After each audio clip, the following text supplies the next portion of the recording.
I know Chigs is in here recording or some shit.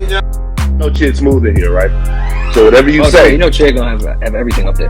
whatever you say, Chid's gonna be on YouTube with it, man.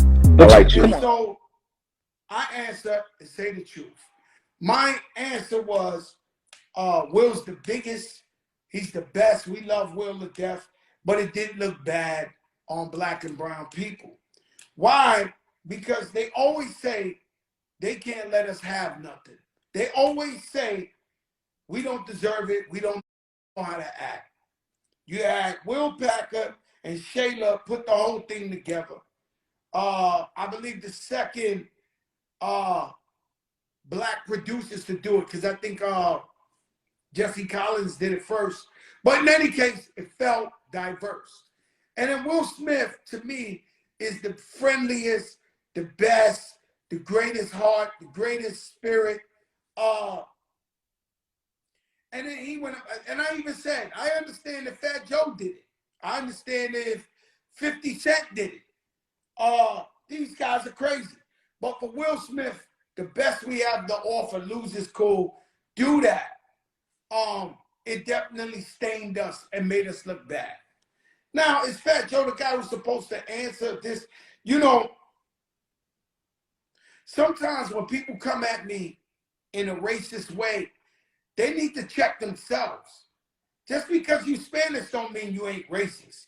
Just because you black don't mean you ain't racist. Just because you white don't mean you ain't racist. Now, I want everybody to be pro-brown, pro-black, pro-Jewish, pro-Muslim. But sometimes, you know, you say some racist shit. And it amazes me, you know. And I'm just talking in a whole, you know, some shit, you know.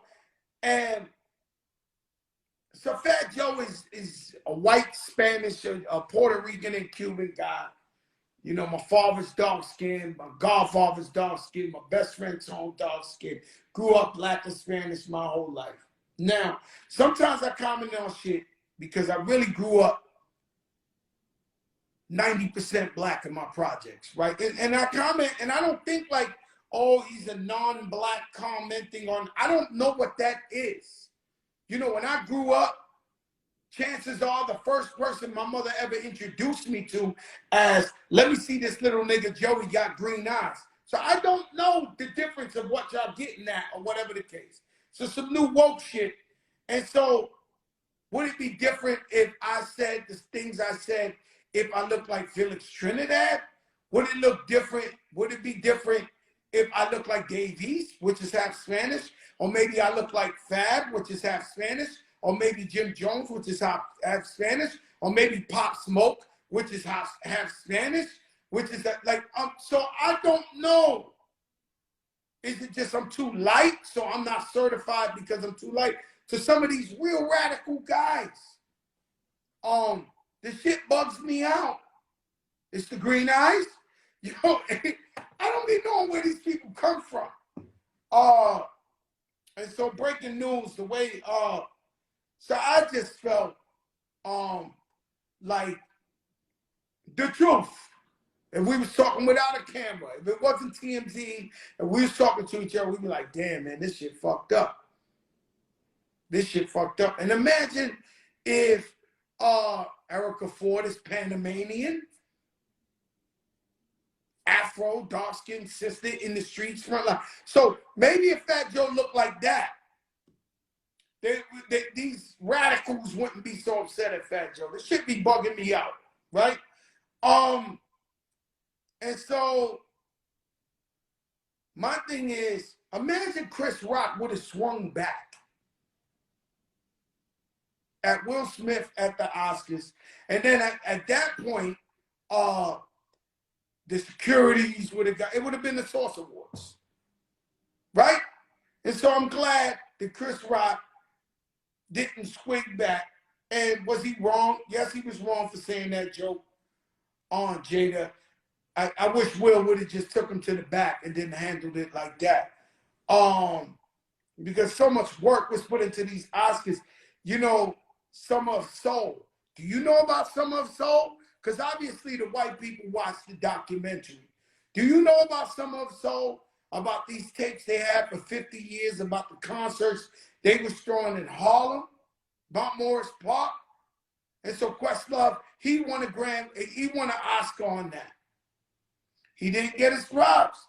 There was a young Latina sister, Puerto Rican, who won for West Side Story. She didn't get her props. And so this little stain overlooked the whole Oscars. Even Will Smith. You know how hard Will Smith worked for that Oscar? And all we're talking about is the negativity.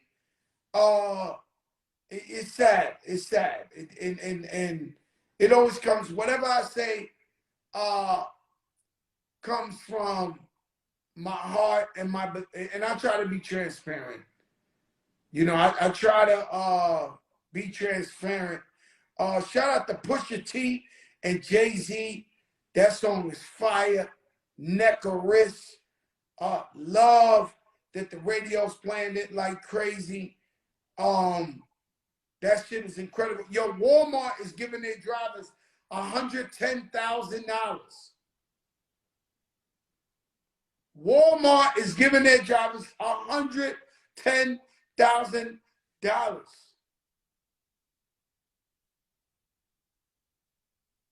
Can't please everyone. You're right. I mean, I get it. You can't please me. If Donald Trump saved the little girl behind my house in the water, I still not like him. I wouldn't like him. So you can't please everyone. So you got guys or whoever, they just, I get it. We've been through a lot. Our ancestors been through a lot. But you can't just look at Fat Joe and say he's a non-black guy from, like, you obviously don't know Fat Joe or where Fat Joe is from. And when Fat Joe do shit for the community, whether it's computers in school or building classrooms or sending food to Puerto Rico or the five, he don't never say, is it black or Spanish, Muslim or Jew. It says, my people need help and I'm going to help them. Don't understand these people. I really don't. And so it's the craziest shit. And then half of you might be bums. If y'all want me to go back, you know I'm from the projects, Trinity Ave. You do know I grew up, my mouth like a scissor if I let it go in the bad direction. You don't want that type of smoke, man. And I was telling the story at Reverend Al's thing. I said, man, you know what? Sometimes when we was young, and mommy don't kill me because I know you watching, but sometimes when we was young, you know, our favorite meal of the day was free lunch. And this is what I'm talking about. Offering inspiration to the youth. Letting the youth know that they're future kings and queens, that they're presidents and CEOs, that they're special. Sometimes little words, a little inspiration, a little mentoring could get our kids out of the violence and let them succeed to what they want to do. Just doing that. And so I told Reverend Al, you know, I was saying, I wanted to say it, I forgot, was that, you know, I grew up on free lunch. And so we even had a song, we would bang on the table and go, boom, boom, boom, boom, the free lunch, boom, boom, boom, boom, the free lunch, boom, boom, boom, boom, the free lunch. And I really needed it at the time. And so when we go out there and we bring up these big 18-wheelers in front of every one of my stores and we feed thousands of people, it's only reciprocal. It's only the trickle-down effect from people who took care of me. And so being nice to others, investing in your community, being thankful and grateful for people who did things for you, is why I do what I do now. And so, very important. Shout out to Reverend Al. Had a great time. LeBron says he wants to play with Steph Curry. My brother June Torres said they just don't know. They just don't know. And